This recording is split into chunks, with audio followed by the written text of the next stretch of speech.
All right, it's me, Ted, right? I'm having a rant. I'm having a rant about my local swimming baths here, right? I went for a swim today in Stockton Bath Splash, you know what I mean? I've not been for years. I'm trying to lose a couple of clem off the old kite. So I thought I'd go down to the splash and I'll do a couple of lengths, you know what I mean? Well, it's changed.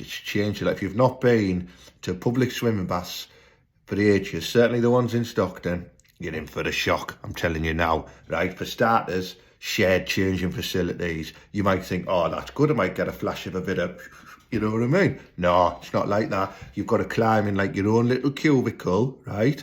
You've got to try and get your trousers off and get your trunks on. Like, it's like getting changed inside of a phone box. It's awful, you know what I mean? You've got like a family next door to you, all screaming and shouting, you know what I mean? You've got lasses body hair dropping all over. I exaggerated that bit, but I miss the good old days when you could walk into like a men's changing room and there'd be some old bloke there with his leg up, you know, on the table like that, just toweling his balls dead fast, proper toweling them, great pubes everywhere. I like that. It makes you feel like a real man. Do you know what I mean? Right. I mean, this is nowhere a go at today's times of where men and women should be shared facilities and all that. I know toilets have them. I get all the gender neutral stuff and all that. But when you go to swimming baths, I like that rustic smell of sweaty men when you walk in the changing room. Like I say, toweling the balls, feet, bleach, some old bloke proper combing his hair publicly like that, you know, a bit of Brill cream on. Love that, love all that. They don't even have that little tiny little foot pool anymore where you like, you know, you walk into the pool and you step into like a foot pool and all your sock fluff comes off your feet. Don't have that anymore now, so I had to take all my sock fluff into the pool with me. There was loads. What else?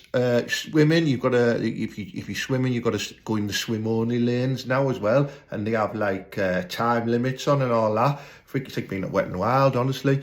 And then they whacked a wave machine on me. Unexpected. I got my hair wet. I don't like getting my hair wet unless I've got my special goggles on and I can go under the water and have a little look about at what's, you know what I mean? Lasses, I look at lasses. And then when I got out of the swimming pool, right, you've got to like keep pressing the button on the shower. Like, I don't know, to get 1 minute's worth of hot water, right, to press the button about 5 times. I might as well just sit under a watering can. It's freaking awful. And then you've got to go and try and get dry and get your clothes back on in the cubicle. And then, this is the worst bit, right? I had to spend money to use the hairdryer. I had to put my own money in to use the hairdryer. You've already got money off me to get wet. Now I've got to put money in to dry my hair. Fuck that. Just stuck my head out the car window, you know what I mean? I'm not paying for stuff like that. The coffee shop's never open. You've got to go to the vending machine. Have you seen the size of Freddos now? About a quid, 80 pence a quid for a Freddo, and they're about that big. I'm not happy.